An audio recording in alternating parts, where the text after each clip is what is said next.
The night sky was bruised with thunder. Heavy rain lashed against the windshield as Emily struggled to keep her car steady on the slick, lonely highway. She was coming back from her best friend's wedding, heels tossed to the passenger seat, mascara smudged, and her heart aching from a text she shouldn't have read. "I can't do this anymore," her boyfriend had written, ending 3 years with a few careless words. Now, as lightning tore the sky apart, it felt as if the storm outside had found a way inside her too. She gripped the steering wheel tighter, eyes blurry with tears and rain. The rhythmic thumping of the wipers couldn't clear her thoughts, or the road.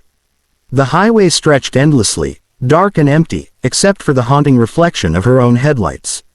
She told herself she'd make it home soon, that everything would make sense in the morning. But fate had other plans. A deafening bang shattered the air. The steering wheel jerked violently. The car swerved to the right, tires screeching against the wet asphalt.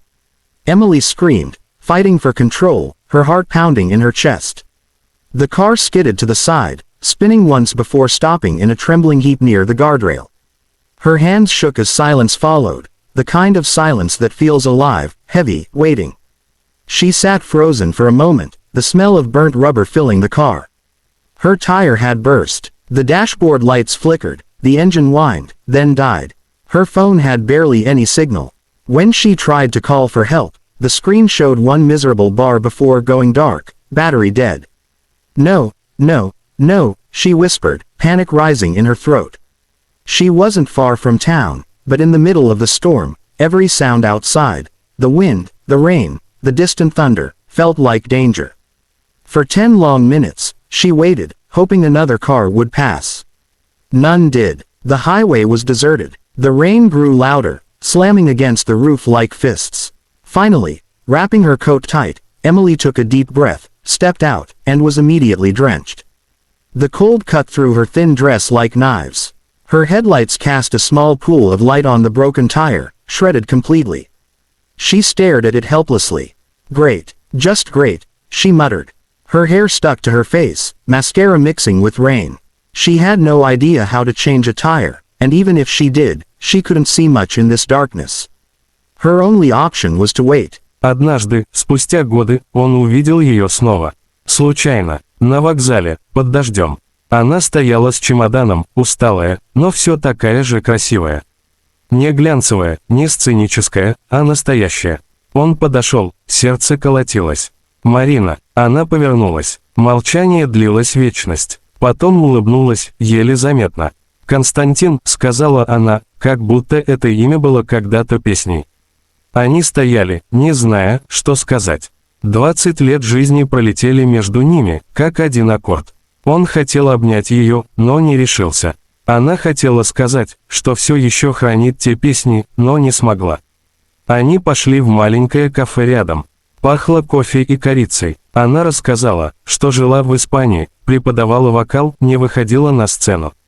Он слушал и чувствовал, как что-то внутри оживает. «Ты ведь знал, что я уехала из-за тебя?» – вдруг спросила она. Он посмотрел в чашку. Догадывался, мне было невыносимо. Я не могла быть просто голосом в твоих песнях. Я хотела быть рядом, а ты всегда выбирал тень. Он не ответил. Как объяснить, что тень была единственным местом, где он мог ее любить без разрушения всего вокруг? «Я любил тебя, Марина», — наконец сказал он тихо, и, наверное, продолжаю. Она улыбнулась грустно. «Я знаю, я чувствовала, все эти годы, но любовь в тени, она не живет долго. Она выгорает». Он посмотрел на нее долгим взглядом. Она изменилась, морщинки, печаль в глазах, но в ней все еще было то самое тепло, ради которого он когда-то перестал спать ночами.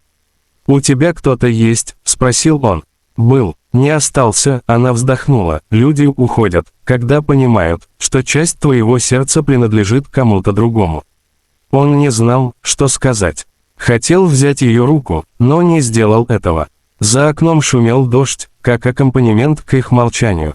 «Знаешь», — сказала она, глядя в окно, — «я часто слушала твои новые песни. Искала себя в них, но не находила. Ты перестал писать обо мне. Потому что я не мог», — прошептал он, — «это было бы слишком больно». Марина тихо засмеялась, коротко, будто в последний раз. А я писала письма, никогда не отправляла. Он замер. Письма. Да, каждый год. На твой день рождения. Просто чтобы помнить, что мы были. Она открыла сумку и достала конверт.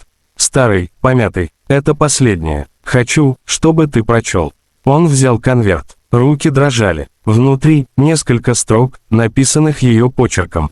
Если ты когда-нибудь вспомнишь обо мне, знай, я все еще храню ту песню. И если судьба позволит, сыграй ее еще раз. Только для меня. Он не смог сдержать слез. Марина молчала. «Ты ведь понимаешь», — сказала она, вставая, — «мы уже не можем вернуть то, что было. Но, может, теперь ты сможешь написать последнюю песню. Настоящую, без страха». Она ушла, не обернувшись. И он знал, это был их финал. Но не конец. В ту ночь Константин сел за рояль. Белые клавиши отражали свет лампы, как лунный путь на воде. Он открыл письмо снова, прочитал ее слова и начал играть. Мелодия была другой, зрелой, полной боли и света. В каждом аккорде звучали 20 лет тишины, ожидания и любви. Он записал песню, но не выпустил. Просто оставил в ящике. Назвал ее «Тень». Прошло еще несколько месяцев. В один осенний день он получил письмо. Из Испании. Без обратного адреса. Внутри фотография, она стоит у моря, ветер играет ее волосами. На обратной стороне было написано: «Теперь я слышу твою песню. Спасибо». Он улыбнулся, не плакал, просто понял, что иногда любовь не требует присутствия. Она живет в звуке, в дыхании, в мгновении, которое длится целую жизнь. С тех пор он больше не скрывал ту историю. В одном интервью, спустя годы, он сказал фразу, которая стала легендой. «Я любил ее в тени 20 лет. И, может быть, именно поэтому эта любовь осталась живой». Публика восприняла это как метафору. Но те, кто знал его ближе, понимали это признание. Позднее, но настоящее. Когда он в последний раз выступал на сцене, в зале сидела женщина в платке. Никто не узнал ее, но когда зазвучала песня «Тень», она встала, закрыла глаза и заплакала. Константин играл до конца, и ему казалось, что весь зал исчез. Остались только они, двое, разделенные временем, но соединенные музыкой. Когда свет погас, он посмотрел в темноту зала и тихо произнес: «Спасибо, Марина». Она подняла руку, будто прощаясь, и исчезла в толпе. Он больше ее не видел. Но всякий раз, когда садился за рояль, чувствовал, она где-то рядом. Может, в каждом звуке, в каждой ноте, в каждом вдохе, который превращался в песню. И теперь, спустя десятилетия, он наконец понял, не все любви должны закончиться. Некоторые продолжаются в вечности, просто меняют форму, становятся музыкой. She smiled gratefully. Thank you. As he turned to start the coffee maker, Emily studied him quietly. There was humility in the way he moved, a quiet dignity. He didn't talk much, but his presence filled the room with calm. When he handed her a steaming mug, their fingers brushed briefly, warmth sparking between them. "You didn't have to do all this," she said. "I couldn't leave you out there," he replied simply. "No one deserves that. Do you help strangers often?" He shrugged. "I try. Life's been kind to me in small ways. I just pass it on." She smiled softly, sipping the bitter coffee. Kind isn't the word I'd use for someone changing a tire in a thunderstorm. He chuckled. Maybe stubborn, then. They both laughed quietly. The storm outside still howled, but inside the little garage, it felt peaceful. For the first time in hours, Emily felt safe. As the night deepened, they talked about small things first. Music, childhood memories, dreams they once had. Daniel told her how he'd grown up in a poor town nearby, started fixing engines at 15, and had never left. "I wanted to study engineering," he said with a wistful smile. But life had other plans.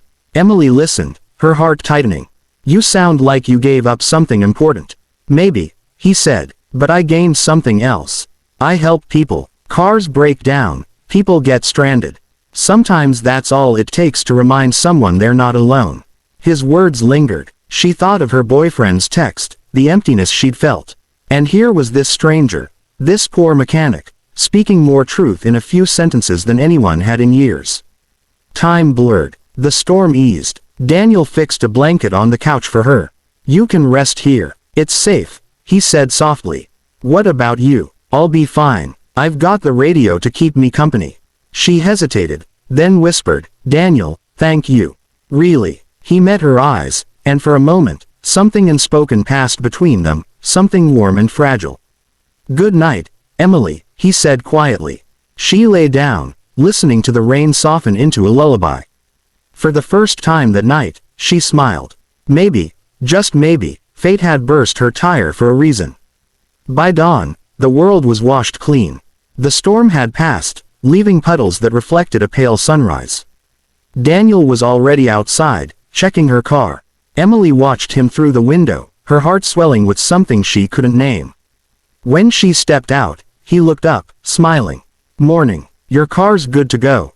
She hesitated. I don't know how to thank you. He wiped his hands on a rag.